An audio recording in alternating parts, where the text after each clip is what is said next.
이 시간 경건한 사람이라는 제목으로 함께 말씀 나누겠습니다. 사도행전은 예수님께서 말씀하신 사도행전 1장 8절에 그 말씀이 그대로 성취되어져 가는 것을 보여주고 있습니다. 사도행전 1장 8절이요, 사도행전 전체의 뼈대가 되는 말씀인데 오늘 이 말씀 같이 한번 읽도록 하겠습니다. 시작. 오직 성령이 너희에게 임하시면 너희가 권능을 받고 예루살렘과 온 유대와 사마리아와 땅끝까지 이르러 내 증인이 되리라 하시리라. 아멘.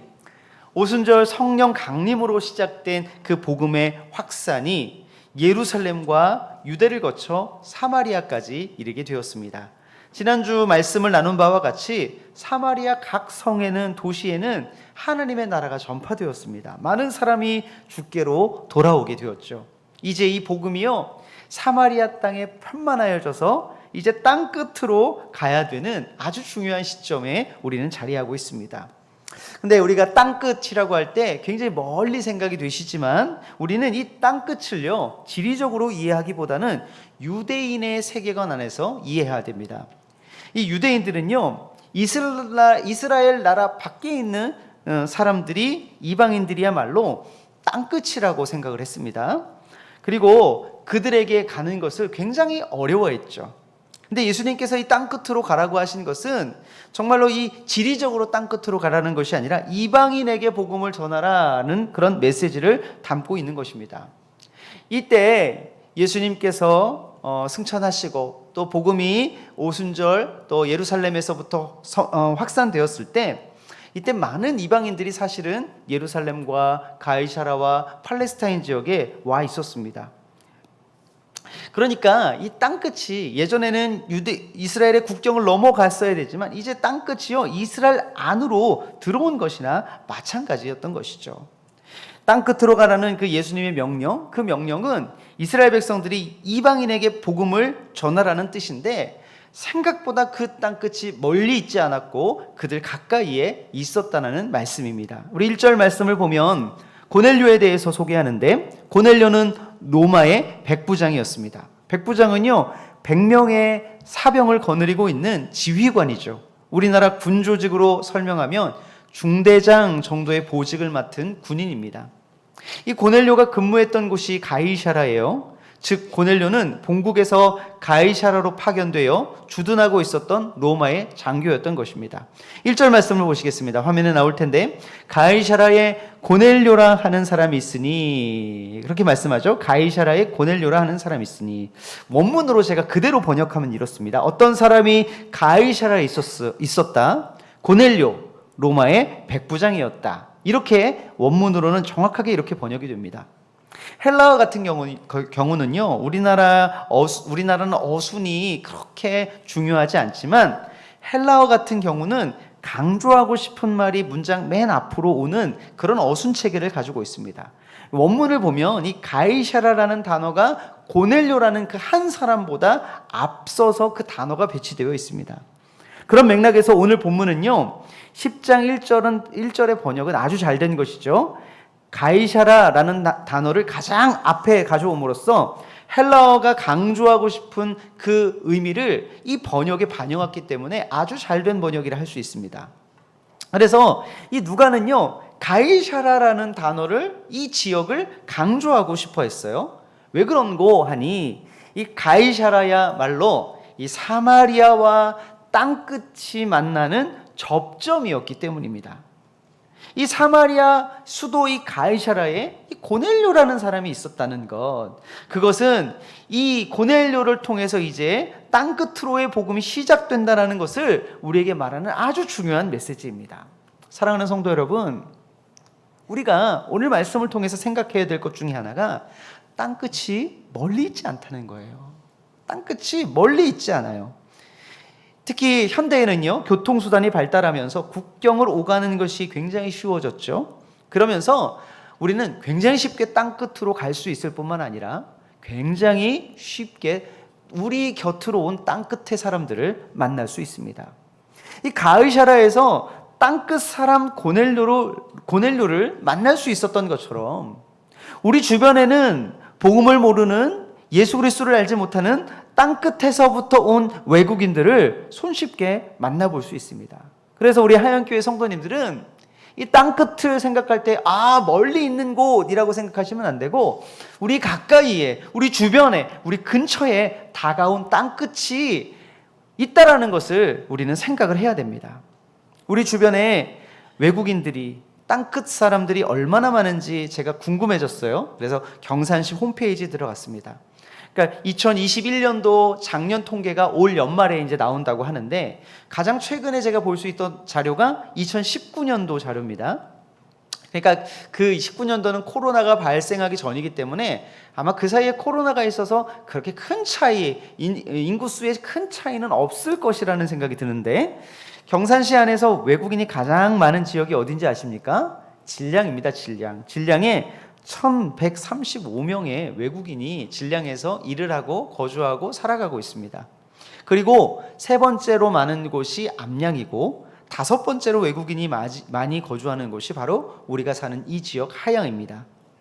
375명의 외국인이 살고 있는데, 정말 우리랑 진량은 가까운 곳이잖아요. 진량과 하양에 살고 있는 외국인들의 숫자를 합하면 1,500여 명의 외국인이, 땅끝의 사람들이 우리 주변에 거주하고 있는 것입니다. 비행기를 타고 가지 않아도, 외국에 굳이 나가지 않아도 우리 가까이에 와 있는 땅끝을 우리는 손쉽게 만나볼 수 있습니다. 성도님들 사시는 주거지 주변에 외국인들이 있으시죠? 없지 않으실 것입니다. 이름은 몰라도, 언어의 장벽 때문에 이야기는 나눠보지 못했어도 아마 우리 가까이에 사는 외국인들 한두 분 정도는 있을 것입니다. 그분들이 우리가 가야 할 땅끝이에요. 평생을 헌신해서 땅끝에 가서 선교사로 살아가는 것도 좋은 선교 전략이지만, 여러분, 우리의 가까이 찾아온 이 땅끝을 향해 선교하는 것, 이건 아주 중요한 선교 전략 중에 하나가 될 수 있습니다. 여러분, 이제 길을 가다가 동네에서, 또 마트에서, 식당에서 외국인들을 만나면 그냥 지나치지 않으시기를 바랍니다. 우리 곁에 온 복음을 들어야 될 땅끝의 사람들임을 우리는 기억해야 됩니다. 만약에 그 1,500명 중에 단 한 사람이라도 우리 교회가 책임지고 성도로 또 제자로 삼고, 나아가 그들을 선교적 마인드로 우리가 키워 성장시켜 그들을 고국으로 돌려보낼 수 있다면, 그것이야말로 엄청난 선교의 자원이 될 수 있을 것입니다. 그러므로 우리 교회는 가이샤라가 되어야 합니다. 가이샤라가 되어야 해요. 우리 교회에 많은 고넬료들이 들어올 수 있어야 합니다. 거창하게 외국인 선교회를 만듭시다, 외국어 예배를 만듭시다, 그런 말씀 드리는 것이 아니에요. 우리 가까이에 온 고넬료 그 한 사람이라도 우리가 제자를 삼을 수 있는 그 기회가 주어진다면, 하나님께서 그 기회를 열어주신다면, 우리는 그 한 사람, 그 한 가정을 위해 집중적으로 우리는 선교해야 됩니다. 그럴 때에 아주 놀라운 일이 우리 가운데 펼쳐지게 될 것입니다. 그 한 사람이 고국으로 돌아가, 그 한 사람이 고향 땅으로 돌아가 그 가정을, 그 지역을, 그 나라를 복음으로 변화시킬 수 있는 아주 중요한 기폭제가 될 수 있다는 것입니다.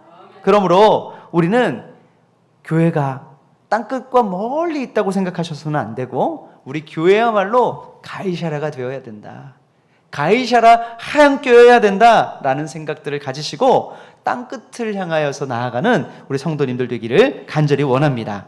2절 말씀을 보시면 누가는 땅끝 사람 고넬료에 대해서 소개하죠. 우리 10장 2절 같이 함께 읽어보겠습니다. 시작. 그가 경건하여 온 집안과 더불어 하나님을 경외하며 백성을 많이 구제하고 하나님께 항상 기도하더니. 아멘. 고넬료라는 사람이 가이사라에 있었습니다. 그 많은 사람들, 아마 가이사라에는요 굉장히 많은 외국인들이 있었을 것입니다. 왜냐하면 가이사라는 국제적인 도시였기 때문이죠. 팔레스타인의 행정수도 역할을 했을 뿐만 아니라 항구가 이 유럽이나 아프리카로 가는 아주 중요한 관문 역할을 하는 항구였기 때문에 많은 외국인들이 있었을 것입니다. 그런데 그 많은 사람 중에 하나님께서 고넬료라고 하는 사람을 주목하시는데, 그 이유가 바로 경건한 사람이었기 때문입니다. 고넬료는 경건한 사람이었어요. 근데 이 경건하라는 단어를 우리가 생각하는 경건과는 조금 다른 단어로 이해하셔야 됩니다. 헬라어의 유세베스라고 하는 이 단어는요, 신약 성경에서 3번밖에 안 쓰였습니다. 그리고 이 3번의 용례 중에 2번이요, 고넬료, 오늘 본문의 이 고넬료와 고넬료의 부하한테 사용된 단어입니다. 이 단어는요, 사실 누가가 기존 신자에게 사용한 경우는 없습니다. 기존 신자에게는 사용하지 않았고 이렇게 고넬료와 고넬료의 부하에게, 이방인에게 사용했던 단어인데, 이 단어의 의미는 원래는 이제 헌신적인이라는 뜻입니다. 헌신적인이라는 뜻인데, 이 뜻을 생각했을 때 우리가 생각하는 기독교 신앙을 가진 그런 경건함이라기보다는요, 원래부터 이 고넬료라고 하는 사람이 심령 속에 가지고 있었던 이 신앙심이 있었다는 것, 그렇게 이해해야 합니다. 그러니까 번역을 굳이 하자면 종교심 혹은 신앙심으로 번역하는 것이 좋은데, 굳이 어떤 종교를 가지고 있지 않았다고 해도 많은 사람들에게는 이 신앙심이라는 것이 있거든요. 이 신앙심이라는 것이 조금이라도 있습니다. 절대자 하나님이 아니더라도 무엇인가를 의지하려는 마음들이 있는데, 그 신앙심에 대해서 이 누가는 유세베스라는 단어를 써서 고넬료가 그런 사람이었다 말하고, 사람들에게는 영원을 사모하는 마음을 주셨느니라. 아멘. 이 영원을 사모하는 마음, 이것이 바로 유세베스예요. 영원을 사모하는 마음. 굳이 교회에 출석하지 않아도, 굳이 어떤 종교를 가지고 있지 않아도 사람들은 사후 세계에 대한 생각들이, 관심들이 있죠. 이것이 바로 영혼은 사모하는 마음이고, 고넬료에게는 원래부터 이 신앙심이, 신심이 원래부터 그 안에 있었던 것입니다. 특정 종교를 신앙하고 특정 종교의 신앙을 가지고 있거나 가지고 있지 않거나, 사람들에게는 모두 이 사후 세계에 대한 불확실성 때문에 어떤 것을 의지하고자 하는 마음이 있는데, 이것이 바로 유세베스, 곧 종교심입니다. 이 고넬료는 이런 종교심을 가지고 있었던 거예요. 그래서 삶에 대한 진지한 태도를 가지고 살아가고 있었습니다. 영혼을 사모하는 마음, 이런 신앙심이 있었던 것이죠. 인생에 대해서 이런 진지한 태도로 살아가던 이 고넬료가 하나님께서 그를 찾아가신 것입니다. 팔레스타인에 파견되어 오면서 이 고넬료는 유대교를 접하게 되고 하나님에 대해서 듣게 되면서, 평소에 이 종교심이 강했던 고넬료는 하나님을 경외하며 또 유대교 신앙에 따라 구제와 실천을 하는 삶을 시작했던 것 같습니다. 이때 고넬료의 한번 신앙을 볼까요? 신앙은 다른 사람에게도 영향을 미치는 신앙이었어요. 그가 경건하여 온 집안과 더불어 하나님을 경외했다. 온 집안과 더불어 구제했고 온 집안과 더불어 기도했습니다. 심지어 이 고넬료의 부하 가운데 한 사람은요, 고넬료의 경건함을 따르는 부하가 있었어요. 이렇게 이 고넬료는 가족과 동료에게 영향력을 나타냈던, 미쳤던 그런 삶을 살았던 것이죠. 경건한 사람 고넬료의 진면목을 볼 수 있는 장면입니다. 사랑하는 성도 여러분, 한 성도의 이 신실함은, 이 종교심은 주변의 사람들에게도 영향력을 나타냅니다. 가정, 그리고 직장, 접촉하는 동료들에게 그 영향력이 전가됩니다. 그렇다면 예수 그리스도를 믿는 신실한 신앙인의 그 믿음은 과연 가족이나 동료들에게 얼마만큼 더 영향을 미쳐야 될 것인가? 우리는 한번 생각해 보아야 합니다. 교회 안에서만 신실한 신앙인으로서 인정받는 것이 아니라, 가정과 직장에서 신앙생활로, 신앙인으로 인정받는 성도님들이 되셔야 합니다. 교회에서는 존경받는 신앙인임에도요, 가정에서, 직장에서 전혀 다른 평가를 받는 사람들이 있어요. 이런 경우를 우리는 정말 가볍게 생각하고 넘겨버려서는 안 됩니다. 얼마나 많은 목사님, 장로님, 권사님, 집사님들 때문에 전도의 문이, 선교의 문이 막혔습니까? 가족이나 동료들을 신앙으로 이끌기보다는 신앙에서 멀어지게 하는 말도 안 되는 이야기가 참 우리 주변에 많습니다. 물론 모두가 그런 것은 아니겠죠. 일부의 이야기라 생각하고 싶습니다. 그러나 오늘 우리는 이 본문 앞에서 이 문제에 대해서 아주 무겁게 접근하셨으면 좋겠어요. 나의 신앙이 과연 우리 가족과 직장 동료들에게 어떻게 비춰지고 있는가? 집 안에 있을 때 자녀들이 성도로 나를 어떻게 보고 있는가?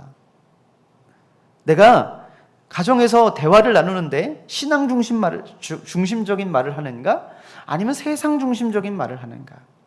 가정에서 성경을 읽고 또 찬양을 하고 기도를 하는 삶을 사시는가? 아니면 TV와 휴대폰과 시간을 보내는 시간이 더 많은 그런 삶을 살고 있는가? 여러분, 우리는 교회 안에서만 신실해서는 안 됩니다. 교회 안에서만 우리는 구제하고 기도하고 또 말씀을 가까이 하는 삶을 살아서는 안 됩니다. 평소에 여러분 지금 한번 월요일부터 토요일까지 가정에서 직장에서 지금 한번 내 모습을 한번 떠올려 보셔요. 자녀들은 다 압니다. 여러분 동료들은 여러분들을 다 알아요. 일주일에 한 번 교회 와서는 속일 수 있어도 함께 지내는 가족들, 함께 일하는 동료들은 속일 수가 없어요. 부모님, 형님, 동생, 친인척, 동료, 꾸밈없는 내 모습을 아는 사람들이 내가 어떠한 사람인지를 다 안다는 것이죠. 모양만 취하고 있는가, 그렇지 않은가를 다 압니다. 사랑하는 성도 여러분, 우리가 윤리적으로 도덕적으로 바르게 사는 것은 당연해요. 그것이 아니라, 거기서 만족하는 것이 아니라 희생과 사랑을 나타내는 그리스도의 십자가의 삶을 우리가 살아가야 합니다. 그것이 하나님께서 경건한 사람 고넬료를 찾으시고 고넬료에게 하나님의 사명을 맡기신 하나님의 방법이신데, 우리도 고넬료와 같은 신실하고 경건한 삶을 우리도 바라보며 나아갈 때에 하나님께서 우리에게 이 시대 가운데에 해야 할 일, 사명들을 맡기시게 될 줄 믿습니다. 하나님께서 고넬료를 이방인의 그리스도인 첫 열매로 선택하신 이유가 바로 이거예요. 고넬료 한 사람의 회심이요, 한 사람으로 끝나지 않아요. 이미 예수 그리스도께서 그를 부르시기 전에 그는 그의 이 경건함이 주변으로 확장되어져 가는 확장성을 가지고 있었습니다. 여러분, 사랑하는 여러분, 우리가 그런 확장성을, 믿음의 확장성을, 신앙의 확장성을 가지고 우리가 삶을 살아 나아가야 해요. 가족 전도와 직장 전도를 위해서 기도해야 할 뿐만 아니라 또 그것을 삶으로 살아내고 삶으로 빚어내는 그런 여러분들이 되어야 하겠습니다. 3절 말씀을 보시면 환상 중에 하나님의 사자가 고넬료에게 말씀하죠. 이때 9시쯤 되었다 말합니다. 이 9시는 우리나라 24시간의 기준으로 말하면 오후 3시를 말해요. 이 시간은 성전에서 제사장들이 분향하는 시간이며 유대인들이 기도하는 시간입니다. 사도행전 3장 1절에도 보면 베드로와 요한이 성전 미문에 앉은 걷지 못하는 사람을 일으켰을 때가 바로 이때예요. 제9시 기도 시간에 이때 성전에 올라가다가 그 미문에 앉은 걷지 못하는 사람을 일으켰습니다. 이 시각은 아주 유대인들에게는 아주 중요한 기도 시간이었어요. 고넬료는 이방인이었지만 이 유대인의 종교적 관습에 따라 기도했던 것이죠. 평소 고넬료의 그 경건한 모습을 다시 한 번 더 확인할 수 있는 그런 장면입니다. 하나님의 역사는요, 참 이런 경건함을 사모하는 사람들로부터 경건함을 사모하는 시간에 많이 일어나게 되는 것입니다. 4절 말씀 한번 읽어보겠습니다. 제가 한번 읽어보겠습니다. 천사가 이르되 내 기도와 구제가 하나님 앞에 상달되어 기억하신 바가 되었으니. 하나님께서 이 고넬료의 기도와 구제를 기억했다라고 말씀합니다. 기도는요, 은밀한 중에 하여도 하나님께서 다 아시고 들으십니다. 왜요? 은밀한 중에 하는 기도를 하나님께서는 기억하시기 때문입니다. 서기관과 바리새인들은 사람이 보는 기도와 구제를 했었죠. 마태복음 23장 5절부터 7절을 보면 그들의 모든 행위를 사람에게 보이고자 하나니 곧 그 경문띠를 넓게 하며 옷수를 길게 하고 잔치의 윗자리와 회당의 높은 자리와 시장에서 문안받는 것과 사람에게 랍비라 칭함받는 것을 좋아하느니라. 오늘 이 경문띠라고 하는 트필린, 옷술이라고 하는 찌찌트는 기도할 때 사용하는 유대인의 그런 경건 물품입니다. 그리고 시장에서 문안받는 것은 그들이 행한 경건의 삶에 대하여 사람들의 칭찬받는 것을 이야기하죠. 이 유대인들, 바리새인들과 서기관들은요, 사람들에게 보이려고 기도하고 구제하고 사람들에게 칭찬받는 것을 좋아했었습니다. 하지만 경건한 사람 고넬료는 그렇지 않았죠. 사람에게 보이려고 하지 않았습니다. 사람에게 보이려고 할 때에 하나님께서는 기억하지 않으셔요. 그러나 하나님께만 보이려고 기도하고 구제할 때에 하나님께서는 그것을 기억하십니다. 확실하게 하나님께서 산상수훈을 통해서, 예수님께서 산상수훈을 통해서 구제와 기도에 대해서 말씀하시면서 이렇게 말합니다. 사람에게 보이려고 행하지 말라. 마태복음 6장 1절 말씀 볼까요? 사람에게 보이려고 그들 앞에서 너희 의를 행하지 않도록 주의하라. 그리하지 아니하면 하늘에 계신 너희 아버지께 상을 받지 못하느니라. 6장 5절에도 너희는 기도할 때 외식하는 자와 같이 하지 말라. 그들은 자기 상을 이미 받았느니라. 사람들에게 칭찬받는 기도, 사람들에게 칭찬받는 구제는, 사람들에게 칭찬받는 선교는 하나님께서 기억하지 않으셔요. 고넬료의 기도와 구제가 하나님 앞에 상달되었고 하나님께 기억하신 바 되었다는 것은 그의 기도와 구제가 사람에게 드러나지 않았다라는 뜻입니다. 땅끝 선교를 해 나갈 때에 우리 교회가 기억해야 될 일은 이 고넬료처럼 사람에게 기억되는 것이 아니라 하나님께 기억되기를 바라야 합니다. 우리가 선교를 할 때에 우리가 정말 조심하고 우리가 정말 주의해야 될 것은요, 우리의 이름이 높아지거나 우리의 이름이 드러나는 것이에요. 우리는 이 선교의 귀한 사명을 감당하면서 우리의 이름을 지워야 됩니다. 내 이름을 지워야 돼요. 우리 교회 이름도 지워야 됩니다. 사랑하는 여러분, 누가 얼마를 내서 선교지에 어떤 일을 했는가, 누가 얼마를 내서 어떤 선교 사역을 했는가, 그런 말들이요 반복적으로 회자되어서는 안 됩니다. 자꾸 개인의 이름이 언급되거나 교회 이름이 언급돼서는 안 돼요. 하나님께서 원하시는 선교는요, 정말 우리의 이름이 드러나지 않는, 사람 앞에 하는, 사람에게 기억되는 선교가 아니라 하나님께 보이려고 하는, 하나님이 기억하시는 선교를 해 나가야 한다는 것입니다. 선교지의 교회를 세울 때에도요, 자꾸 하얀교회 이름 붙이는 거 좋지 않습니다. 안희화 선교사님이 하얀교회 세우시고 어디 파송교회나 교단의 이름을 붙이셨나요? 지역의 이름을 붙이는 것이 가장 좋아요. 하얀교회에 세워진 교회니까 하얀교회, 벵갈라 지역에 세워진 교회니까 벵갈라 교회, 그게 가장 좋습니다. 우리 이름을 내야 뭐합니까? 우리 교회 이름 내야 뭐합니까? 가장 중요한 것은 하나님께 상달되고 하나님께 기억되는 것이 가장 중요합니다. 오늘 새벽에 주신 출애굽기 34장의 말씀에 대해서도 우리 다시 한번 살펴보면, 34장 30절을 보면 아론과 온 이스라엘 자손이 모세를 볼 때에 모세의 얼굴 피부에 광채가 남을 보고 그에게 가까이 하기를 두려워하더니. 사랑하는 성도 여러분, 모세는요 두 번째 십계명 돌판을 깎아서 산으로, 시내산으로 올라갔습니다. 그래서 하나님과의 언약을 갱신했어요. 다 깨어진 언약을 다시 회복시켰습니다. 그리고 하산하는데요, 모세의 얼굴에서 광채가 나는 거예요. 그 광채를 본 이스라엘 백성들이요 모세를 가까이 하기 두려워했습니다. 얼마나 좋은 기회입니까? 모세의 자신의 입지와 영향력을 각인시킬 수 있는 얼마나 좋은 기회입니까? 그런데 모세는요 하나님의 말씀을 그대로 이스라엘 백성들에게 전한 후에 자신의 얼굴을 수건으로 가렸어요. 하나님께서 명령하신 일을 한 후에 모세는 자기의 얼굴을 수건으로 가렸어요. 출애굽기 34장 33절, 모세가 그들에게 말하기를 마치고 수건으로 자기 얼굴을 가렸더라. 우리는 하나님의 영광스러운 일을 동참한 후에, 그래요, 그 영광스러운 일을 동참했으니 그 영광의 광채의 일부가 우리에게 입혀질 수 있습니다. 그러나 그거는 잠시 동안이에요. 영원한 것이 아니에요. 내게 있는 광채는 하나님께서 주신 것이고 결국 그것은 나를 주목하게 하는 것이 되어서는 결코 안 됩니다.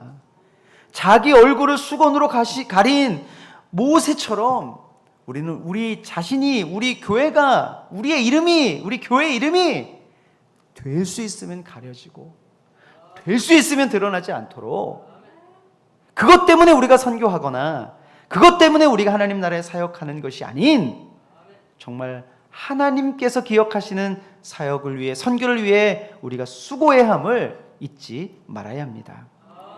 고린도후서 3장 13절은 이렇게 말하죠. 우리는 모세가 이스라엘 자손들에게 장차 없어질 것의 결국을 주목하지 못하게 하려고 수건을 그 얼굴에 쓴 것 같이 아니하노라.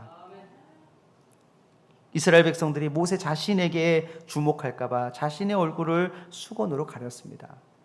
정녕 모세도 이렇게 자신의 얼굴을 가렸다면 여러분, 우리는요 가려져야 합니다. 가려져야 해요. 하나님의 사역을 맡아 수고한 후에 누구의 이름이 기억되어져서는 안 됩니다. 그러면 이미 우리는 우리가 받아야 할 상 다 받은 거예요. 그러면 앞으로 받아야 할 상 더 이상 없는 것입니다. 기도와 구제를 비롯한 우리가 하는 모든 경건 생활이 사람에게 나타나고 사람에게 기억되지 않기를 바랍니다. 하나님께서 기억하시는 경건 생활, 하나님께서 기억하시는 선교가 되게 되어서 오직 하나님의 나라가 그런 사람들을 통해 확장되어 갈 텐데, 하나님의 나라가 우리 하얀교회를 통해서 확장되어져 가게 되기를 간절히 소원합니다. 말씀을 맺겠습니다. 우리 하얀교회가 가이사랴가 되기를 원합니다. 땅끝과 접점을 이루는 곳이어야 합니다. 고넬료와 같은 사람을 하나님께서 우리 교회에 보내주시도록 기도해야 하고요. 고넬료와 같은 사람을 통해서 우리가 땅끝 선교가 정말 왕성하게 되어지는 그런 교회가 우리 교회가 되기를 간절히 원합니다. 또 하나님 나라를 확장해 가실 때에 우리 이름이 아닌 하나님의 이름만 높이는 경건하고 신실한 하얀교회의 선교가 될 수 있기를 간절히 소망합니다.